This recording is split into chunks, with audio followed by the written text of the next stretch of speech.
கவிதை இளம் வயதில் எத்தனை கோடி கண்கள் சொல்கின்ற கவிதை இளம் வயதில் எத்தனை கோடி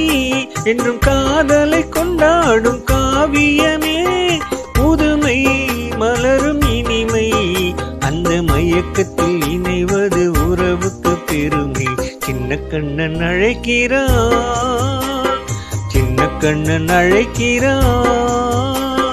ராதே பூங்கோதை